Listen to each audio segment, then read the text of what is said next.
we get a chance to bring in Tom Moore at Tom Moore Philly, covers the world of sports for the Bucks County Courier Times, Intelligencer, Burlington County Times as well.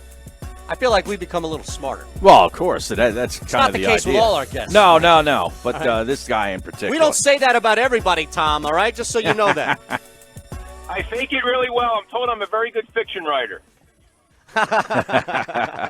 Well, you know that if teams ever get really tough and if we ever go back to the tank, then you can go into that line of work and you'll be successful.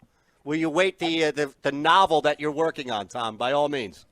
Seriously. I remember, just real quick, when the year they won 10 games at Media Day, Jaleel Okafor, who was a rookie, was talking about making the playoffs. And, you don't know how to sort of say that, like, if they win 20 games, it would be quite an accomplishment. You don't have a sense, because he won a state title in Illinois as a senior, and he won a national championship Right. too. So he figured that's just going to continue. But this is a whole other animal. Yeah, that was the wake-up call coming from a national championship team to the Sixers, and at that point in their process, if you will. But what do you think? What do you think the big story is going to be tonight after this draft, with regards to the Sixers? I think, Harry, Elton Brand, by making those two big trades last year, kind of pushing the timeline up, I think it's pretty clear that he's looking for somebody who can help right away. They need guys who can step in and at least be in the rotation right away. He, accelerated that by acquiring Tobias Harris and Jimmy Butler. So I wouldn't be surprised if they trade for another first-rounder, let's say, trade a couple seconds for a first-rounder, a late first-rounder, and package that with number 24 to move up, or take number 24 and, add number 30, 32 or 33, or one of the early second-rounders to move up if there's somebody they really like that, let's say, will be there at 20 that they're afraid might not be there at 24. Because I really think, in the second round you can take shots. You can try to get a guy you think's going to develop and be a rotation guy in 2 or 3 years. But with the first round, they need another Landry Shamet, who, if he were still here, would probably, might be the starting shooting guard next year. That's what they need, another guy like that who can come in either as a backup point guard, as a shooter off the bench. A backup big man is going to be really tough to get a guy right away who can do that. So I think that's going to have to come from a trade or from signing somebody as a free agent. But, a backup wing, maybe an athletic wing, you can never have too many of those guys. Tom, instead of just one, I know that mocks come out. I'm sure you've done it as well, looking at the landscape ahead of the Sixers where they draft in that middle 20 area, kind of playing it out with dominoes falling. Are there 3 guys, and take it however way you want, that you've looked at that you think, all right, if I wake up Friday and put out the column, everybody's going to be, for the most part, okay with this because they fit best with this team? Well, I mean, you think with ideally in the draft, you want to get somebody, if you can, who has one really good skill, something that they bring to the table, that they do. Like knocking average. down a 3. Yeah, exactly. So for obvious reasons, Cam Johnson, that's his biggest strength. He shot 46% from 3 last year. He was 7th in the country, and there was nobody from a major conference in the top 17. So against some pretty good competition, he shot it really, really well. So that would be somebody that you would think, maybe like Ty Jerome from Virginia, who's kind of a combo guy, can do some things, both on the ball, off the ball, play multiple positions, which with Ben Simmons, you can have you could have a shooting guard who's 6'1" theoretically, because at 6'10" he's rarely going to defend other shooting guards.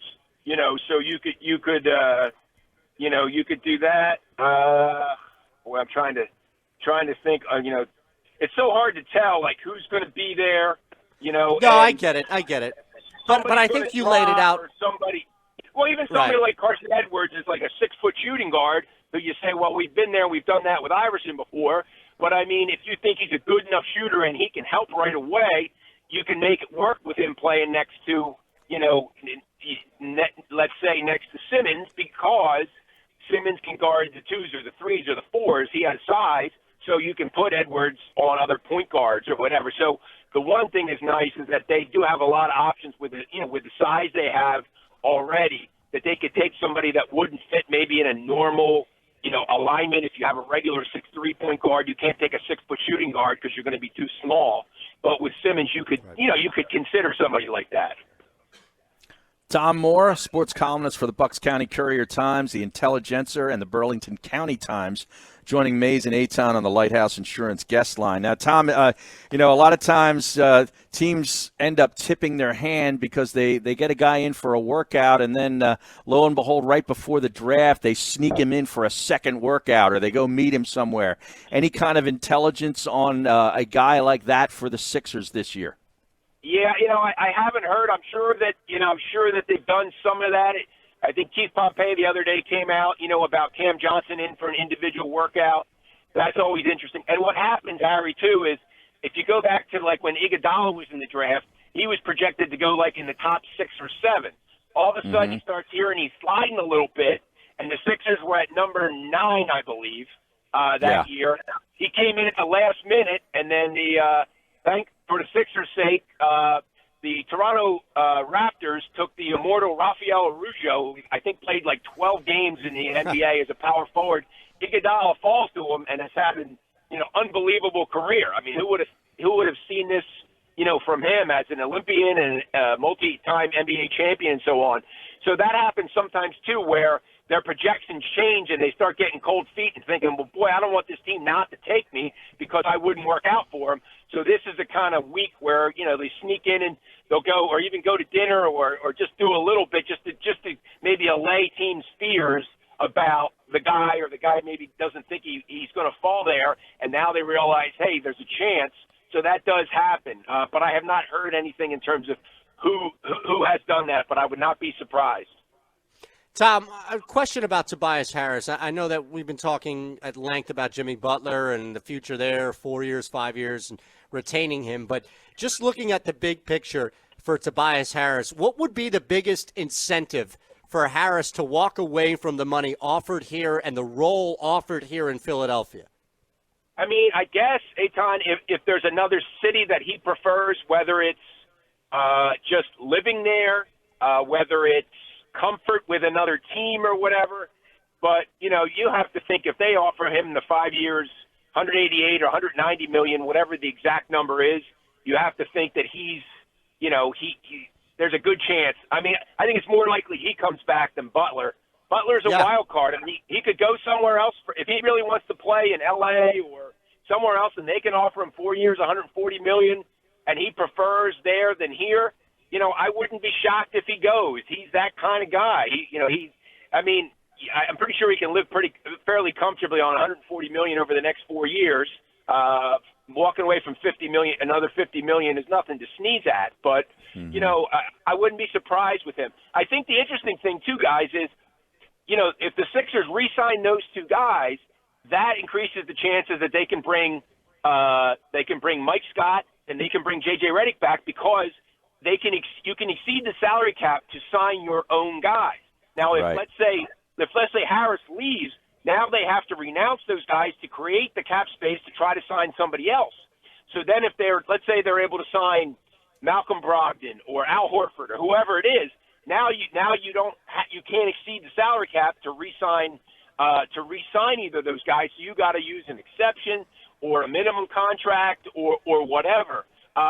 So I really think that's their best chance to do it, and I think that's what the Sixers are trying to do, Elton Brand and Brett Brown and so on. It's just a question of will both those guys re-sign, and I'm pretty sure that Harris does. I still think the best chance is Butler does, but I don't. Certainly, I wouldn't say it's 80%. Let's put it that way. Tom, we appreciate it, man. I know it's a really busy time for you. You're heading up there. I'm heading to Camden. I used to go to New Camden, York. Yeah. When they had high draft picks where you would get guys there, but with a 24th pick, the odds are the guy's probably not even in New York, so we'll get him in Camden on a conference call, after they pick him and so on. So and Elton Brand's there, he'll come down and talk to us and so on. So it much easier. That's where I'll be. My third and second NBA draft, if you can believe it. Oh, wow, 32. Jeez. Well, listen, I remember way back when at a draft lottery in Secaucus where I was working, I believe, I think it was the AM version of this channel or maybe the Princeton channel that I was at with Schwartzman. And I got sent up to the draft lottery. I didn't know what the hell I was doing. And here's Tom Moore, who basically said, listen, I'll show you around. I'll introduce you to Billy King, everybody else. He taught me so much in a matter of like 2 hours. I'm eternally grateful for it. And that was a long time. That was 14 years ago, man. Not to date you, brother. You're very welcome. When I started on the beat, it was one of those things like no one really helps you and shows you around. So when people are around that are new, you understand that, like, you don't know what protocol is, where you go, what you do. So I've always tried to help people, at least, say, all right, you want to go here at this time, and this person's going to be here then or whatever. Yes. It's just common decency. Well, you're a great guy, Tom. We Great appreciate stuff, it. Tom. Always Thanks. intelligent as well on the air. But thank you, man. Thanks a lot. Anytime, guys.